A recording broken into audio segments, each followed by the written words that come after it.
Welcome to the Outsmart Burnout Podcast. I'm your host, Dr. Zarya Rubin, a functional medicine doctor, an international speaker, and a burnout badass because I've been there myself.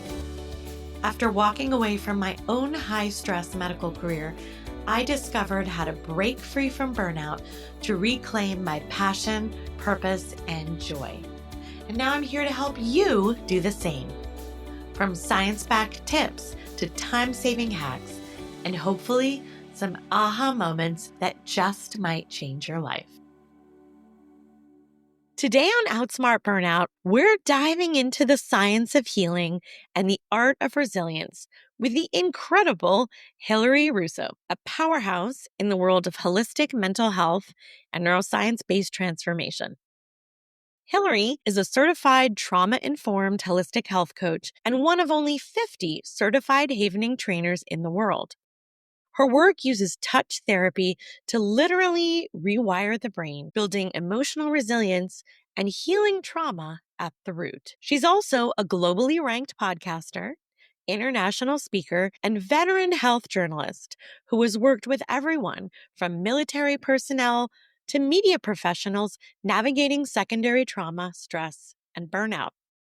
Through her signature Hug It Out method, rooted in humor, understanding, and gratitude, Hilary helps clients find clarity, confidence, and calm, transforming pain into power.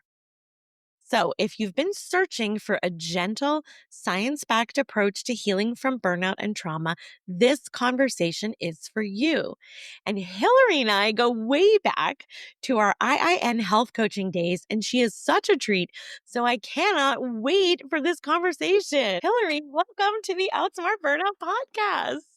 I am so excited you're doing a podcast. You know, I've been on your team for so long on doing this podcast, and it's about time, girlfriend. And I'm so glad to be in the space with you. I loved having you on my show and to be able to share what I do with your audience. It's all about just connecting, collaborating, isn't it? Yeah, our message really needs to be out there and heard by the world. And we have so many people, so many women that need our help. So I just wanted to amplify your message and actually personally learn more about what it is that you do, learn more about havening, and learn more about your special signature Hug It Out method, which I'm so excited to learn more about. But first of all, let's go back in time a little bit and talk about your holistic health journey. So, what inspired you to transition from a successful career in media to becoming a holistic health practitioner and transformational coach? What was that all about? What inspired you to go on this journey? Yeah, I love this question because they are very different in many ways when you think about being in the field of media and then being in the field of mental health, but then they're very similar in some ways too. But for me, going back to the days when I was a full-time news anchor on air, mainstream media, covering all the stories, and I covered all the stories, you know, from 9/11, I was on air during 9/11 to the pandemic, the opioid crisis, everything. And I'm still in the field of media. Like I still cover as a journalist many stories. I'm just not working full time with one organization. But I think 9/11 really opened my eyes to things because when that happened, nobody knew anything that was going on. You know, what was going on? Very similar to the pandemic, and we got thrown into and thrusted into traumatic situations and not knowing how to process it.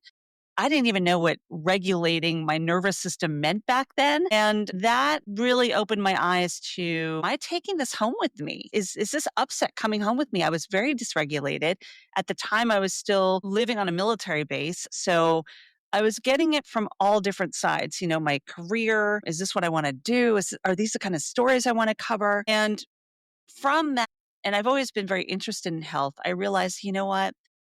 I see value in this, but the kind of stories I want to share in this and being a voice is the good information. I want to share good news. I want to share news that changes people's lives for the better. And you know what? I want to be one of those people too. So it kind of was like a falling into in a lot of ways. It started with being in the media and then gradually getting into more holistic health and what we took together at IIN as holistic health coaches, which by the way is so funny. And I love telling this story. And I know you know this. When I decided to take the IIN class, which is the Institute for Integrative Nutrition, the largest nutrition health coaching school in the world, I was already familiar with them because I was teaching and one of the online moderators and educators. So when I went there to actually be schooled in it, I'm like watching myself in some of the videos. It was awesome. I'm like, "Wait, this famous chick is in my group. She's the one doing the videos." You were the on-camera presence, and It then was very interesting. students, so it was this great combination, and we It got to I got was. to have you in my group. It was amazing. I know. We were in a small group together. We had our little peer group with our IIN health coaching, and it was amazing. But that was kind of like the stepping stone towards I really want to talk more about health and wellness. I really want to talk about how to heal ourselves. Let me learn more about this. And then falling into the world of havening was like another falling into. I learned it by just being in the right place at the right time. And that's a whole nother story, but I'll let you ask the questions. Yeah, no. So, okay, so this is a great segue because I think we definitely want to spend some time talking about havening because I don't think a lot of people are necessarily familiar with the technique, myself included, in Yeah. terms of can you explain a little bit more about the background, the history, what is havening, what inspired you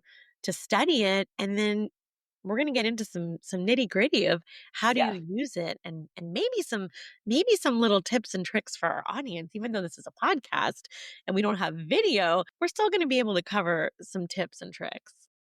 Amazing. And I can do it via just audio as well because it's all about how you explain it and share it, right? So, havening is a psychosensory approach, meaning that it uses the sense of touch. That's what psychosensory is. We have different kinds of ways to support our well being. We have psychopharmacology, which is medications, we have psychotherapy, which is talk therapy, and then psychosensory, which there are a number of different kinds of therapeutic means that you can use using our senses. And havening focuses on touch and positive thoughts and pleasant distractions. And with a simple touch, which if you were just washing your hands, like gently washing your hands is one of the touches, or gently stroking from your shoulders down to your elbows, that's the second touch, right? Like you're giving yourself a hug, you're hugging it out, or even on your face, like a gentle massage, or you're putting on maybe moisturizer. These are the three touches that are essential to the havening technique. These are the havening touches. When you pair any or all three of these, there's no choreography to it. When you pair the touch with a positive thought or a pleasant distraction, and that could be anything from counting to 20, singing a song, and I know you're a singer, and that activates the vagus nerve, right? Or it could be taking yourself on a beautiful vacation in your mind because the amygdala is who we're befriending in this whole situation. We are hugging our amygdala to let them know it's safe because your amygdala is fight, flight, freeze, or fawn, right? When you are holding space for your amygdala, building that relationship, you are creating a safe haven. And that's where the term havening comes from. It's a safe haven for your mind, for your amygdala. And you're basically, since your amygdala doesn't know time or space, you can take it anywhere away from the upset, which is just how beautiful and easy this approach is. It's neuroscience based. And when you apply the touch and the pleasant distractions or the positive thoughts, you are releasing oxytocin, serotonin, dopamine. You are producing more delta waves in your brain. That's your sleep state brainwave. That's rest and repair. So you're able to go into this delta wave deliciousness, as I call it, release all these beautiful brain candy hormones and chemicals, and remind your amygdala that you're safe, you're well, it's okay, because you're taking your amygdala out of the upset and you're you're taking on this little journey, this vacation, a distraction because it doesn't know time or space. So if you take it somewhere, it's going with you, right? And that's either positive or negative. So havening is taking you to the negative. You're not staying in the upset. That makes sense. Okay, so yeah, so I have come across that havening is also sometimes referred to as amygdala depotentiation. You're such a doctor. I'm such a I nerd. love it. So I wanted to dive more into that because let's talk a little bit about what happens during trauma or Mhm. during anxiety, during panic, that this hyper amygdalar state. So the amygdala is overactivated, right? The Right. amygdala is kind of like it's the fear, it's the high alert, it's the, nuclear Mhm. alarm that's going off, right? The Right. smoke alarm. And sometimes some analogies that I use when I'm talking to folks or trying to convey this sensation of being in this constant state of high alert. So Right. yesterday we were cooking. We're cooking in Mhm. my house, and my husband was barbecuing, right? And the whole house just went into total lockdown Mhm. mode of these terrible alarms going off. And I'm trying to get them to stop. My kid's freaking out, and I'm sort of shouting at the alarms. The house is not on fire. We're just cooking. Okay? Right. And I think that this is what happens sometimes in our own nervous systems when we have a history of trauma, when we have a history of anxiety, that we are kind of stuck in this very sensitive smoke alarm that is going off all the time when there's no Uh-huh. fire. That's right. Does that make And sense? And then it's yes. havening is a way to sort of interrupt that or rewire that alarm so that it's not so sensitive, so that it's not gonna go off every time you're cooking. That's a great way of putting it. And you used a term that perhaps your audience is going to want to know what this is. You, as a doctor, know what this is. I know what this is working in trauma. But you use the term amygdala depotentiation, right? That's so fun. And listen, I just spoke at Yale School of Medicine. And I feel like I was able to use that term Yes, because I mean, a that's lot of people in the incredible. room, right, Yeah. the psychiatry department, the doctors, they understand what that is that are working in mental health. But what depotentiation means is that you are weakening the synapse between the upset and the response, right? So you're basically weakening that processing that trauma, right? When you potentiate, you're strengthening it. Yes, and we So say in neurology, the neurons that fire together fire wire together, together. So wire together, right? when you just get in this groove, this kind of neural groove of like, stimulus, response, react, react, react, you are strengthening those connections. You're Right. potentiating those connections. So we want to break those connections, depotentiate. Right, and look, it used to be called amygdala depotentiation. That was the original word that Dr. Ron and Steve It's, Rudin. it's not so catchy. No, it's not sexy. It's not sexy. I always say that. It's not sexy.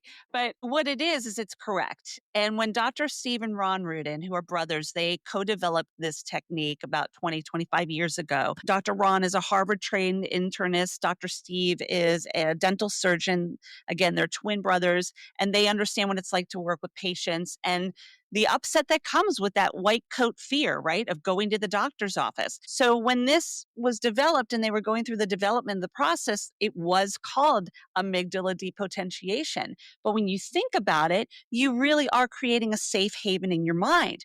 Because look, you know, and just like what you described in your home, you want to create a safe home, a safe haven. You create a safe school system where your daughter goes. You create a safe car that you drive, neighborhood that you live in, people that you're surrounded by, relationships.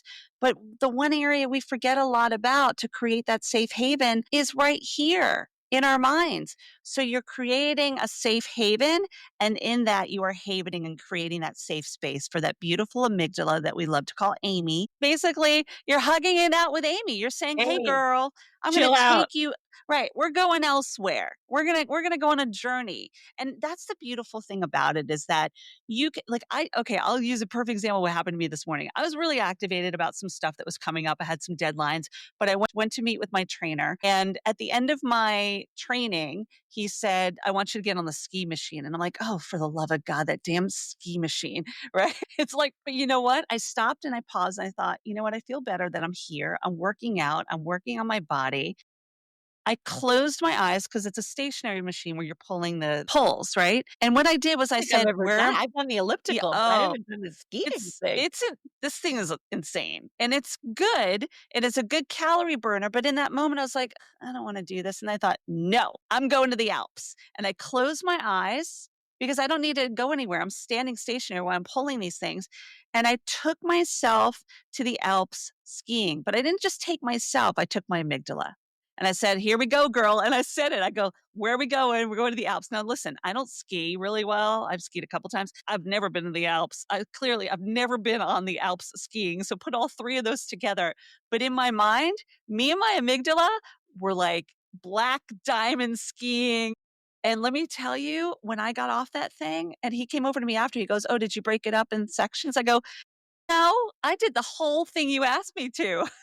I did like one straight ski and I felt so good after. And then I went back and I reflected on, now I wasn't havening obviously because I wasn't doing the touch, but that's just how you can actually take your mind elsewhere, right? But walking home, I was havening while I was walking. I was just doing it gently in my hands. And I was like, oh my gosh, I feel so good. I was just like on the Swiss Alps. Life is good. And I just started thinking about it. And by the time I got home, because I walked, I just felt so good. And I went back to that place where I was upset, like that thing. And I'm like, huh, okay. And I moved on. Like it didn't even bother me anymore. But that's what you're doing. You're depotentiating and you're letting your amygdala know you're safe because 99% of the stuff that happens isn't really happening to us, right? Your amygdala doesn't even know that it's happening or it hasn't happened or it is happening. You know what I'm saying? My gosh, I do, because one of my favorite quotes of all time is a Mark Twain quote. He said, "I've been through some terrible things in my life, some of which actually So, happened." right. That's a great quote. Boy, does that quote resonate with me, right? Because we can build things up in our head. We can worry so much about theoretical possible outcomes that Mhm. probably never going to happen, but our body doesn't know the difference. And so That's right. we are creating those stress responses and those neural circuits and grooves that we're just, Mhm. you know, really Right. practicing. And then we get stuck in them, I think. And so Yeah. this is such an interesting conversation. And I think it's going to be so useful for folks who are trying to break out maybe of a rut that they've been stuck in and they feel like they can't. So you mentioned that on your way home you were doing some self-havening. So for those of us who are new to havening, like I'm definitely new Mhm. to it and I think most of the folks in the audience are probably new. What are some simple self-havening techniques that individuals can use to manage some daily stress? Like, we're not gonna go Great deep question. into, like, trauma and Yeah. stuff like that, Right. even though it can be used for that.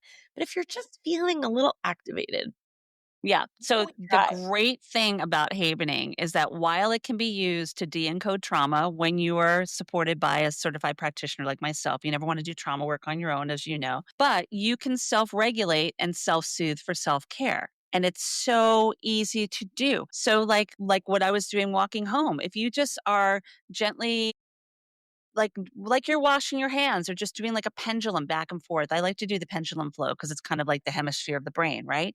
You can do that. If you're at home, like I have sleep apnea, and before I go to bed, I will do havening from my shoulders, crossing my arms down to my elbows while I am in bed. And I just envision something calming and peaceful. You know, counting sheep is not it is actually scientifically proven because it's a distraction, right? So maybe you're just listening to some soothing music or counting to 20 or just thinking of a vacation you want to go on. I find myself sometimes I'll wake up and my arms are crossed like corpse pose Wow. because it is producing more delta waves. So that helps. I Huh. also have TMJ, so like once in a while if I have chronic pain, I will gently touch my face and I'll tell myself, I am healing. I am relaxed. So I am statements are really powerful to go back to what you can do yourself. We have something called affirmational havening. There are many different protocols to havening, but the one that can be self-applied to self-regulate and self-soothe for self-care is affirmations. Affirmations are so powerful. The most important and powerful sentence there is I am, in my opinion. It's what follows after that matters because our brain is designed to go to the negative. It's what keeps us alive and safe. It's what Amy the amygdala is for. She keeps us alive and safe out of danger. And she's also lazy. So she wants to go, sorry, Amy. She wants to go to the negative. But it's up to us to create those new neural pathways to go positive, right? So what you're doing is you are building a better relationship with Amy and you are letting her know that there's another trail you can take. You don't have to go this route.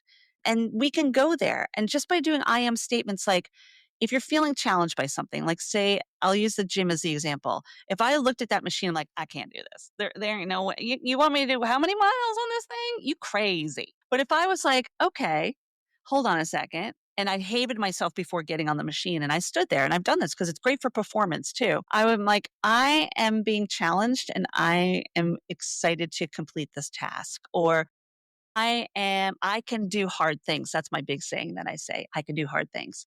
Anything like that, I am, while you're havening is creating those new neural pathways. Or try, this is great for kids. I work with a lot of kids who have active imaginations. If they can't settle at night, if they're scared of taking a test, they'll sit there and I'll say, all right, let's imagine the day is you just like were in the middle of a Harry Potter, or whatever their thing is that they love, or maybe they love to sing, whatever it is, you're distracting them from the upset or the fear. And then we go back and we say, now let's create a good day.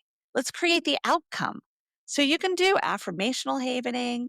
You can try a little outcome havening, how you see your day once you bring your feelings down. We call it a SUD scale, which is the subjective unit of distress. If you're feeling your feels and you're at like a 10, you want to bring yourself down a little bit, right? Once you're down to a lower number, maybe you can start doing an outcome, see a better possibility. So it's really about building that relationship with yourself and being aware of what you're feeling, right? Mm. Because a lot of times I think in our generation and those before us, it wasn't about like, go to your room, think about what you did, get over it. We would hear these things and Or it's don't like, feel it. Yeah, don't right, or feel it. don't Like it's feel it. Right. fine. Everything's And fine. everything's fine. Don't Why talk are about your you why are upset. you being so difficult, or why are you so upset? Exactly. Everything's fine. But we need to feel our feelings. And the beauty of havening is that you're not staying in that feeling, but you're identifying what you feel. And you're like, okay, I'm going to park it over here for a second because I'm taking my amygdala somewhere else. And so you're feeling it, you're aware of it, you park it, and then you take yourself on a different journey. And that's you self-havening for self-care, right? It's so easy to use. Look, as you mentioned in the open, uh, I've used this with veterans of the military and first responders and doctors and nurses during the pandemic that I was working with virtually because they were so overwhelmed. And you know that, right? We need to self regulate because how can we show up for others if we don't show up for ourselves? So that's a big part of what I'm doing as a trainer now, not just a practitioner, is training doctors to get certified to use this in their practice and on themselves and first responders. So they have the tools to help others. But when you have a moment, step back and don't forget to give yourself some offerings and self-care. I think this is such an important concept that bears repeating. So it's the put your own oxygen mask on first concept. That's right. And it's also the concept of awareness and checking in with yourself, because I'm always emphasizing the check engine light. But if we don't check, if we don't actually look at the dashboard, if we don't pay attention and notice our own feelings, our own dysregulation, our own activation, and where we are on a certain scale, or where we are in our body, where we are emotionally, then we're just going to keep doing what we've been doing that isn't working. And so that That's first right. step is so crucial, of like developing that pause and that awareness. And once we have that, then we have the power to do something different and That's right. I self love that. Yeah. Yeah, Yeah. you're sharing like, you're right, put the oxygen mask on yourself. I mean, when you're in the work of being of service, whether you are a coach, a doctor, a therapist, any kind of practitioner, first Aaron, responder, parent, right, we are so in tune to wanting to help others. But if you are not of service to yourself, how can you be of service to others? You don't want to be dysregulated when you're helping others.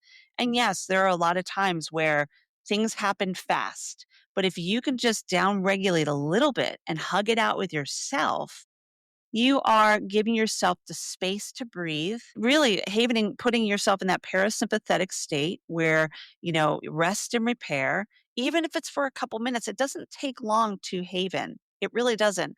We've even seen with trauma encoding that it can work in as little as 8 to 10 to 12 minutes. It uh, doesn't have to be exhausting havening. It is really something that after a while becomes a sixth sense. And there's no place or time that it's not good to use either. I mean, when I was down at a podcasting conference in Orlando, we talked about that. Actually befriended, there was a military track going on, a separate conference for the podcasters in military. And I met one of the heads of it, and he was really intrigued by it. And I said, come on, I'm going to show you how it works. He goes, here, right here. And I was like, yeah, come on. So we went into the middle of the atrium, and you know, these big guys, like, they don't want to seem weak, right? I don't But I'm wanna like, do "Oh, anything touchy-feely. right, but they're probably doing this, hands washing their hands in a way, like, just going back and forth on their palms all the time, and they don't even realize they're soothing.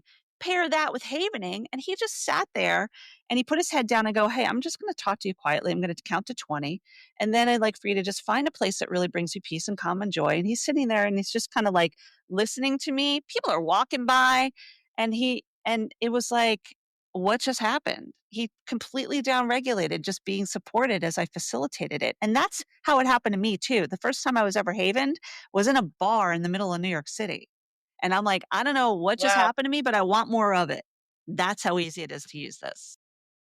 Oh my gosh, I love it. Well, you mentioned in the last conversation just now the hug method. Hug it out method. This is your signature method. It's related to havening, right? You're sort of It linking incorporates havening. girlfriend's havening. Okay. So you've developed this method. Tell us more about it. Elaborate on how it can also help folks who are dealing with stress and burnout and trauma, and how you're incorporating havening into the hug it out method. And I love Love it. it. It's so cute. Yeah. And look, it's kind of, havening doesn't have to be a part of it, but how this works is that if you're ever in an upset with someone, right? And you might have somebody come along and go, why don't you guys just hug it out? Right? We've heard that phrase before. Yeah. It means kind of like you can agree to disagree. Maybe you guys hug it out and you talk about it later. You're diffusing the situation, right? Make So nice, make right, make nice, make peace, and just like hug it out, guys. Right? We've heard that's such a common phrase. However, how often do we hug it out with ourselves? How often do we make amends with our own mind? Right? We are so hard on ourselves. We are so triggered by the things that happen in our lives, our belief system, our BS. And what I did with in developing this is it's an acronym. And you mentioned it earlier, but for those that, there's a lot happening here.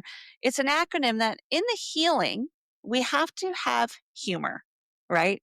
Humor is so important, the lessons and the laughter. It might not be funny at the time you're going through it, but when you look back on it, you're giving yourself the space to be like, was that as really bad as I thought it was? Or, wow, I've overcome that. I can laugh about these things, right? So having humor in our own daily life and being able to sit back and be like, huh, okay, is really important for our well being. So that's the H. The U is in who we are and how we show up in the world, the understanding, our core values. It's kind of like if you were to walk into a room and you had your own music that was like the walk in music, like you're walking on stage, what would that song be? What are your core values?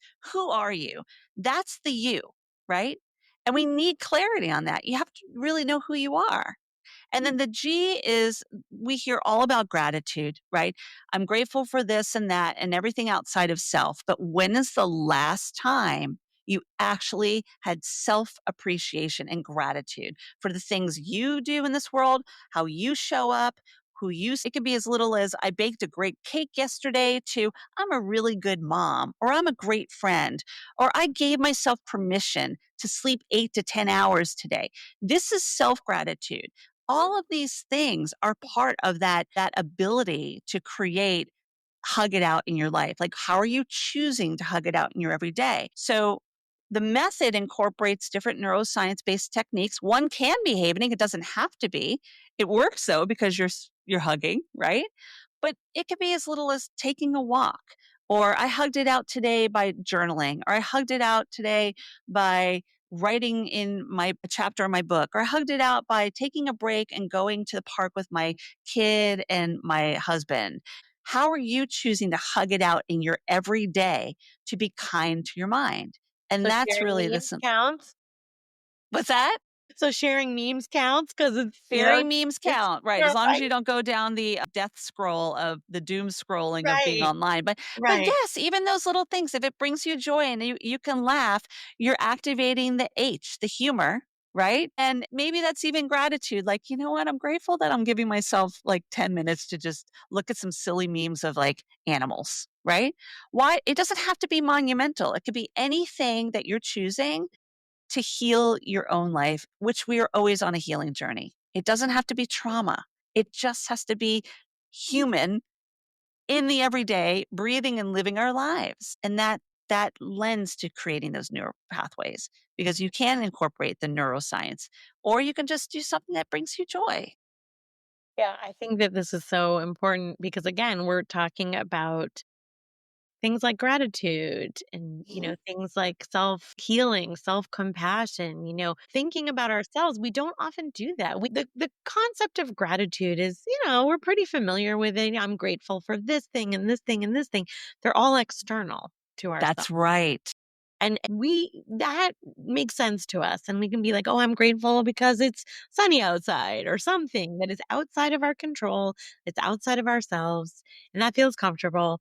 But to start to develop that muscle, that gratitude for yourself or for something that you're choosing to do for yourself, something that you are choosing to think or believe about yourself and then reinforcing that through some sort of gratitude practice, whether it's an affirmation or a journal or something, and saying, yeah, I'm grateful to myself for doing this, Mhm. for taking care of myself. I think that's something that folks can really think about and take away Yeah. from this because it's not something that comes Mm-mm. naturally. I don't think it's not what we think of when we think of gratitude. We think of like, It's not, and it's even harder for women. Like, I did a study a number of yep. years ago when I was working with, one of the weight loss programs. I was doing a lot of work with them, and, I was their on-air talent for QVC, and before I worked with them on air, I was doing a lot of research on women taking compliments, and it's very hard for women to take compliments externally. It's even harder for us to take compliments internally. So, like, we feel sometimes we get into this mindset of if I'm giving myself gratitude, it's conceited, or I don't want to bring attention to myself, or maybe this looks selfish. And it's like, there's nothing more selfless than showing up for yourself. And you know what? It's okay to be selfish too. But this isn't conceited. This is confidence. And that's part of like the work I do in the confidence building is that if you can stand back and say, you know what? I'm a great coach and I know I show up for people and my clients love working with me. Why shouldn't you say that? Why shouldn't you say that? And I'm grateful that I have a schedule that allows me to see people online and in person. Or I'm grateful that I'm taking my Fridays off to spend with my daughter or whatever it might be. You're bringing the control back to you but also like standing in the power that you have. And so more of us in this world would really be of service to ourselves and others if we hug it out with ourselves first. There's plenty of time to hug it out with others, but start within, right? Oh, okay, I love it. So, in terms of myths and misconceptions, I think there are so many out there right now in the world of healing and holistic Mm. health. And you are the perfect person to ask this. What are some common misconceptions that people have about holistic health and how do you address them? I mean, let's just use the word woo woo. I mean, right? And you and I going through integrative nutrition and you being a medical doctor and me Yeah, coming into this field like a totally different industry. I mean, it's not woo woo. Like, why? How? I wrote an article for my Substack last week that got a lot of attention on the fact that the kind of holistic health should not be alternative. It should just be. It's not alternative. Now, it's called complementary alternative medicine, right? The right, CAMS. But why is it alternative? It existed before there was medicine. That was the medicine, right. right? So I would say that's a misconception that some things are woo woo. I mean, what I practice in havening and also being certified in hypnotherapy and also integrative nutrition, these are hardcore facts. Right. There's science scientifically behind it, backed. there are studies Right, behind it, there's right. centuries, millennia of experience behind it. Yeah, I Yeah. think that's a good one. That's a big one. I think the other one is that you can't change the brain. Now, I think we're opening up to that more. Neuroplasticity, which means we can create new neural pathways, has really only been around for about 25 years. We used to think that this is the brain, this is the way it is. It's not going to change. Once you get to be 25 and you're fully developed, that's the brain you got. And that's not true. Like we've learned over the last 2 decades that you can change the brain. It can be rewired. You can create new neural pathways. Havening is one of the ways you can do that. Like taking Amy on a different trail is really important, but you have to be on that trail with her, right? And you can call her whatever you want. We just call her Amy because it's the first Amy three the letters of amygdala, I amygdala, love it, I love it. right? Oh, I love But it. think about it. Like, think about being on a hiking trip. And I love using this as an analogy. You're on a hiking trip, you come to a fork in the road or the trail. Two trails exist. This trail to the right, this trail to the right says, trail ahead. And you see all the tread from people walking, and there's no leaves because people are actively walking on this trail, right? But then there's a big sign that says falling rock. You're like, okay, that sounds a little dangerous, Maybe but not. hey, right. I don't know about that trail. But then you turn the other way to the left and you're like, it looks like some people have walked there. I'm not really sure. I mean, there's some coverage of leaves, but it looks like maybe it's starting to show inversion of somebody walking on it, but nothing there says trail. You're actually more likely to take the trail that says falling rock, trail ahead with all the people that have walked it because you've been designed to go that way. Yep. What you're doing, the other trail is new neural pathways, taking a risk, choose to hug it out with yourself, be kind to your mind, practice different self regulation techniques, work with people who can support you. And in time, that trail will look a lot better than the one over here that looks like it's been walked on a million times, even with falling rock. And there's always going to be dangers and challenges in our life. That's what life is, right? But you're choosing to choose. And that's big. I think choice is the big distinction.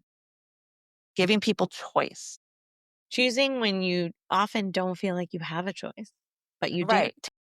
Take choice away from somebody and it's like it's awful. So I think that is a big misconception is this is just the way it is. Oh well, c'est la vie. I guess this is the hand I've been dealt. All the belief systems that we now realize can be changed. And look, belief system is BS and it can also mean the other BS, right? What are we telling ourselves? So like you have the ability to change the narrative. I think that's what I really like people to know is that and I've been there myself. Like I've been through the trauma and turned it into the triumphs, and I'm still working on turning things into the triumphs. But that's part of being a human being is that we need to spend more time being than doing, Mm, I always say that we are human right? beings, not human doings. Right. Right, and I know with you doing so much with burnout, it's such an area to cover. Like, I love that you're doing this because it's so easy for us to go to that place, and maybe it's caused by like secondary traumatic stress. Maybe it's compassion fatigue. Maybe it's just like I got a lot on my plate. So being able to self-regulate even in the term of burnout is really important. I think that yeah, it's I think it's really critical to recognize also it's something that we often don't realize is that our trauma that we carry with us that's unresolved and unhealed is a constant source of burnout day in day out. That it is taking a toll on us in the background behind the scenes that make us so much more susceptible to burnout. And so if we can find ways to tap in to bringing down the nervous system activation, to regulating our nervous Mhm. system, to healing all of that pain and suffering and trauma, then that is going to make us more resilient and make us less likely to burn out. And so I think this stuff is so important. I love Yeah. it. I want you to share your some of your personal daily wellness routine with us. You mentioned the gym, but what are some things that help you maintain balance and prevent burnout on your end? Because you're doing all the things. Yeah. So I think moving my body is really important. I do not get out of bed in the morning unless I do at least 2 minutes of gratitude. And there's a scientific proof behind that. And it goes back to a book that I really love sharing. It's called The Happiness Advantage by Sean Aker. He was a Harvard research reviewer. And he said, you do 2 minutes of gratitude, you have a 27% more likelihood of having a good day 6 to 8 hours later. I'm actually putting this in my own book because I love that.